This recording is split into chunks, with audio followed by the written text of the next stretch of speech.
आनुवंशिकता के अध्ययन के लिए मटर के पौधे पर जितने भी प्रयोग किए उन प्रयोगों को हम दो प्रकार में बांट सकते हैं। पहला है एक संकरणी क्रॉस या मोनोहाइब्रिड क्रॉस। तो एक संकरणी क्रॉस हम किसे कहते हैं? एक संकरणीय क्रॉस ऐसा संकरण है जिसमें एक बार में सिर्फ एक जोड़े विपरीत गुणों की वंशागति का अध्ययन किया जाता है और उसे हम एक संकरणी क्रॉस कहते हैं। तो मेंडल ने एक संकरणी क्रॉस के लिए जो लक्षण लिया था वह था मटर के पौधे की लंबाई का लक्षण। अब मटर का पौधा जो है वो लंबा भी हो सकता है और बौना भी हो सकता है। तो उन्होंने एक लंबा पौधा लिया और एक बौना पौधा लिया। लंबा जो है वो है पौधे का लक्षण और इसका कारक जो है वो हम प्रदर्शित करेंगे कैपिटल टी और कैपिटल टी से, क्योंकि हमें मालूम है कि किसी भी लक्षण को प्रदर्शित करने के लिए कारकों का एक जोड़ा जिम्मेदार होता है। तो लंबेपन को प्रदर्शित करने के लिए कैपिटल टी और कैपिटल टी एक जोड़ा लेंगे। उसी तरह से बौनेपन को प्रदर्शित करने के लिए स्मॉल टी और स्मॉल टी कारकों का एक जोड़ा लेंगे। अब ये दोनों में फिर कृत्रिम परागण की क्रिया जो है वो कराई गई। तो हमें मालूम है कि जनक में कारकों के एक जोड़े में से सिर्फ एक कारक जो है वो गैमीट में आते हैं।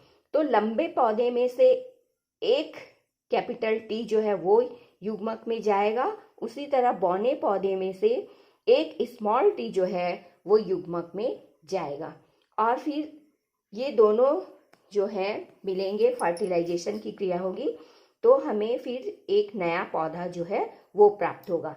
तो इस तरह जो नया पौधा प्राप्त होता है उसे हम F1 पीढ़ी कहते हैं। F1 पीढ़ी में जितने भी पौधे रहते हैं वे सभी लंबे रहते हैं। यहाँ पर जो कारक जो रहते हैं वो कैपिटल टी और स्मॉल टी रहता है, लेकिन स्मॉल टी उपस्थित तो रहता है लेकिन ये अपना लक्षण जो है उसे प्रदर्शित नहीं कर सकता, क्योंकि यहाँ पर कैपिटल टी जो प्रभावी लक्षण है वो स्मॉल टी जो अप्रभावी लक्षण है उसे दबा देता है। इसीलिए F1 पीढ़ी में सभी पौधे जो हैं वो लंबे बनते हैं। फिर F1 पीढ़ी के जो पौधे थे उसमें स्वयं परागण की क्रिया जो है वो कराई गई। तो अब जो पौधे प्राप्त हुए वो दो तरह के पौधे प्राप्त हुए थे। कुछ पौधे जो थे वो लंबे थे और कुछ बौने या छोटे थे। तो लंबे पौधे जो थे उनका अनुपात था 75 और जो बौने पौधे थे वो 25। इस तरह से 75:25 जो है अर्थात 3:1 ये जो है F2 पीढ़ी में हमें प्राप्त हुआ। ये जो है मोनोहाइब्रिड क्रॉस का फिनोटाइप है। फिनोटाइप का अर्थ होता है जब पौधे के बाह्य लक्षण जो है वो एक समान हो, चाहे उनकी जीन की संरचना कैसी भी रहे। तो यहाँ पर जो है F2 पीढ़ी में जो फिनोटाइप प्राप्त हुआ था वो था 3:1। फिर ये जो F2 पीढ़ी थी उनके जो पौधे थे उसमें से उन्हें फिर उसमें स्वपरागण की क्रिया कराई गई। तो अब जो पौधे प्राप्त हुए उसमें 25% पौधे जो थे वो शुद्ध लंबे थे और 50% जो थे वो संकर प्रजाति के थे और 25% जो थे वो थे शुद्ध छोटे पौधे। तो इस तरह से यहाँ पर 1:2:1 प्राप्त हुआ। ये जो है ये है जीनोटाइप। जीनोटाइप हम किसे कहते हैं? जब पौधे की जीन संरचना जो है एक जैसी हो तब हम उसे जीनोटाइप कहते हैं। अब यहाँ पर ये जो 25% शुद्ध लंबे पौधे हमें प्राप्त होते हैं ये हमेशा लंबे पौधे ही देते हैं, क्योंकि इसका जीन्स जो रहता है वो कैपिटल टी ही रहेगा। फिर ये जो 50% संकर पौधे जो रहते हैं वे उनसे जब फिर से नए पौधे बनते हैं तो वे जो है 75% लंबे पौधे बनते हैं और 25% जो है वो बौने पौधे बनते हैं। और फिर थर्ड जो है 25% शुद्ध छोटे पौधे, तो ये भी हमेशा छोटे पौधे जो हैं वो ही इनसे बनेंगे। तो इस तरह ये जो है एक संकरणी क्रॉस है। अब आगे हम देखते हैं द्विसंकरणी क्रॉस। तो द्विसंकरणी क्रॉस जैसे नाम से ही पता चलता है, ऐसा संकरण जिसमें एक बार में दो विपरीत लक्षणों की वंशागति का अध्ययन किया जाता है, तब हम उसे द्विसंकरणी क्रॉस कहते हैं। तो मेंडल ने द्विसंकरणी क्रॉस के लिए गोल तथा पीले बीज व हरे तथा झुर्रीदार बीज जो है उनके बीच क्रॉस कराया। अब इसमें गोल तथा पीला रंग जो रहता है वो प्रभावी होता है।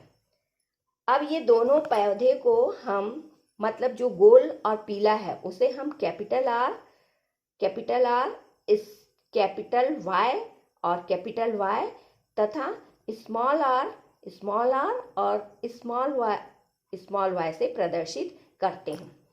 अब हमें पता है कि ये गैमेट में है ना, कारकों के जो दो जोड़े हैं उनमें से एक कारक जाएंगे, तो गैमेट में एक गैमेट जो रहेगा उसमें क्या हो जाएगा, गोल और पीला बीज जो है उसका जो युग्मक या गैमेट बनेगा उसमें आर वाई कारक रहेगा, तथा झुर्रीदार और हरा जो बीज है उसका जो गैमेट रहेगा उसमें स्मॉल आर और स्मॉल वाई होंगे।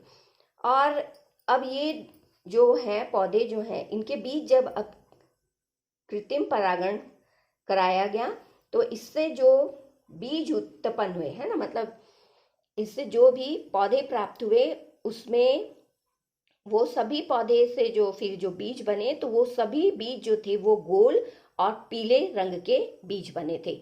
मतलब F1 पीढ़ी में जो भी पौधे बने उनसे जो बीज निकले वो सभी बीज जो है वो गोल और पीले थे, क्योंकि यहाँ पर गोल और पीला रंग जो है वो झुर्रीदार और हरा रंग पर प्रभावी था, इसलिए उसने उसे दबा दिया और F1 पीढ़ी में सभी बीज जो है गोल और पीले बने।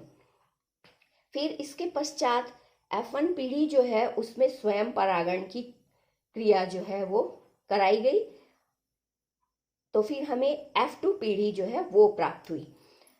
अब ये जो F2 पीढ़ी जो है उसमें हमें 4 प्रकार के बीज जो है वो प्राप्त हुए, और ये जो है बीज जो थे F2 पीढ़ी में जो बीज मिले वो थे गोल पीले, झुर्रीदार पीले, गोल हरे एवं झुर्रीदार हरे बीज बने, और इसका अनुपात था 9:3:3:1। तो ये जो था ये है द्विसंकरणी क्रॉस। ये द्विसंकरणी क्रॉस के आधार पर फिर मेंडल जो है उन्होंने बताया कि जो किसी भी लक्षण के जो कारक रहते हैं वो जो रहते हैं दूसरे लक्षण को कभी जो है उसका प्रभाव कम नहीं करते, भले उसे दबा देते हैं लेकिन उसका प्रभाव जो है वो नष्ट नहीं होता। भले वो F1 पीढ़ी में प्रदर्शित ना हो लेकिन वो F2 पीढ़ी में यहाँ पर हमने देखा कि वो लक्षण जो है उभर करके सामने आते हैं। तो ये था द्विसंकरणी क्रॉस, ऐसा संकरण जिसमें एक बार में दो जोड़े विपरीत लक्षणों की वंशागति का अध्ययन किया जाए उसे हम द्विसंकरणी क्रॉस कहते हैं। और इसमें 4 तरह के बीज प्राप्त होते हैं। गोल पीला जो है वो 9 प्राप्त होगा, गोल हरा जो है वो 3 प्राप्त होगा, झुर्रीदार पीला जो है वो 3 प्राप्त होगा और झुर्रीदार हरा जो है वो 1 प्राप्त होगा। इस तरह से इसमें जो अनुपात रहेगा, जीनोटाइप का जो अनुपात रहेगा वो है 9:3:3:1।